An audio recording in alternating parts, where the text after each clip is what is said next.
গত রমজানের ঈদে আমি আসার সময় আপনার মধ্যরাতে 12টা থেকে 12:30টার সময় ঝড়ের কবলে পড়েছিলাম। তীব্র বাতাসের আর পানির গতিবেগ ছিল যে লঞ্চ আপনার এপাশ থেকে ওপাশ দোলা করছে, আর আপনার নিচতলায় পানি এপাশ থেকে এপাশে উঠছে ওপাশে নামছে। মহিলা বাচ্চা খুব ভয়াবহ পরিস্থিতিতে ছিল। মুরব্বীরা এদের পরিস্থিতি দেখে সাধারণ জনগণ আরো আপনার বিব্রত হয়ে গেছে। প্রায় 15 থেকে 20 মিনিটের মতো তীব্র বাতাস ও পানির বেগ চলছে। এরপর পরিস্থিতি আস্তে আস্তে ঠান্ডা হয়েছে, একদম স্বাভাবিক আবহাওয়া ছিল। হঠাৎ করে মধ্যরাতের দিকে অবস্থাটা এরকম আছে কম বেশি, কিন্তু এটা খুব ভয়াবহ ছিল। ক্ষয়ক্ষতি হয়েছে আপনার লঞ্চের কিছু কাঠ ছিল বসার জন্য, চেয়ার ছিল, ওগুলো বাতাসে মনে করেন উড়ে নিয়ে গেছিল। তারপরে আপনার লঞ্চের কেবিনের কিছু জানালা টানালা ভেঙে গেছিল কাজ। আমি খুব সম্ভবত আপনার কাজল পাশে ছিল, আমাদের সাথে ফ্যামিলি ছিল, আর ফ্যামিলি কেবিনের সাইডে ছিল, আমি কেবিনের সাইডে ছিলাম। আমাদের কোনো নড়াচড়া করতে দেয় নাই, যে আল্লাহ না করে কোনো ভয়াবহ পরিস্থিতি হইলে বেরোনোর কোনো চান্স ছিল না। কারণ আপনি এই খোলামেলা পরিবেশে থাকলে একপাশে নদীর চলে যেতে পারতেন, কেবিনের ভিতর থেকে ওই জায়গায় পানির ভিতর থেকে বেরোনো খুব টাফ। মনে হইতেছিল যে মৃত্যু খুব কাছে। মানুষের কান্নাকাটি দেখা, মহিলাদের, বিশেষ করে মহিলাদের, বাচ্চাদের, এদের কান্নাকাটি দেখা মনে হয়েছিল মৃত্যু খুব কাছে। পরিস্থিতি খুব ভয়াবহ থমথমা অবস্থা ছিল। একটা পর্যায়ে 20 থেকে 25 মিনিট চেষ্টার পরে আপনার লঞ্চটা একটা সাইডে গেছিল, কিন্তু ততক্ষণে ঝড় থেমে গেছে। যে যার পক্ষ থেকে মানুষকে সান্ত্বনা দিচ্ছে নড়াচড়া না করার জন্য, এপাশ ওপাশ না করার জন্য, আর মাইকে অ্যানাউন্স করছে ঝড়ের সময় কি কি পরিস্থিতি, কিভাবে কি থাকা উচিত, কার কোন পজিশনে থাকা উচিত।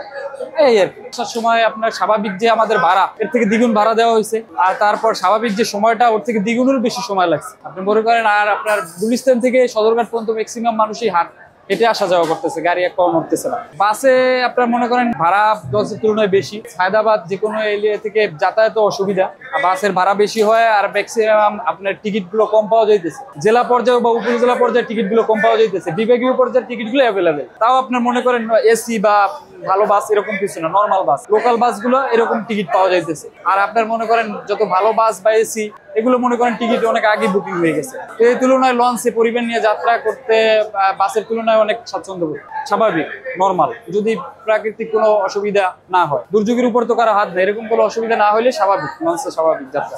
আপনার সারা রাত জার্নি করতে হবে, সকাল 5টা 6টা 7টা বাজবে ম্যাক্সিমাম যাইতে।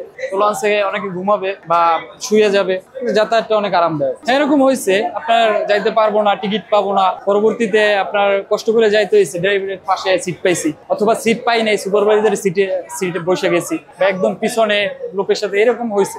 আর আপনার লঞ্চে যদি আসা যাওয়া হয় তাহলে আপনার সিটের সমস্যাটা খুব বেশি একটা হয় না, কারণ লঞ্চের ছাদ থেকে শুরু করে নিচ পর্যন্ত একদম লোক পরিপূর্ণ থাকে। আর যদি বসার দাঁড়ানোর কেউ জায়গা নাও থাকে, রাত্রে ওটা অটোমেটিক্যালি হয়ে যায়, একজনের পাশে একজনে বসে, একজনের পাশে একজনে যায়। অতিরিক্ত দাঁড়াইয়ে সারা রাত যাওয়া কারো প্রয়োজন হয় না। লঞ্চে সবথেকে বড় ঝামেলাটা হচ্ছে আপনার জায়গা নিয়ে দালালে আপনার মনে করেন দালালে কিছু তোষক রাখবে, তো তোষকটা আপনার বেশ কিছু টাকা দিয়ে কিনতে হবে, যেটা আপনি ফ্রিতে যাওয়া আসা করতে পারতেন।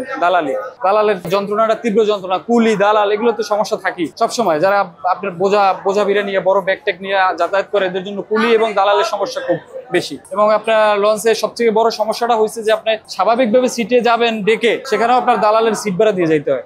এছাড়া এরকম যাতায়াত তাছাড়া আর কোনো সমস্যা হয় না। বিশেষ করে নর্মাল কিছু লোকজনের, সাধারণ যারা একটু হেয়ালি সম্পন্ন মুরব্বী বা মহিলা, এদের ব্যাগ নিয়ে যায়, ছিনতাইকারী নিয়ে নদীতে ঝাঁপ দেয়, এদের তার পাওয়া সম্ভব না। তাছাড়া ইদানিং আপনার মলম পার্টি এটা আপনার বেশি বাড়ছে, যে মলম পার্টিতে হয়েছে কি এরা কিছু খাওয়াইয়া কেমিক্যাল এর একদম অজ্ঞান করে এর সর্বনিশ্চ করে সবকিছু নিয়ে যায়। আর আপনার মনে করেন সকালবেলা এর লঞ্চ স্টাফ বা সাধারণ যাত্রীর হুঁশ ফেরায়, এর আগে হুঁশ ফেরে না, সবকিছু নিয়ে যায়। এরকম কিছু ঘটনা ইদানিং ঘটে।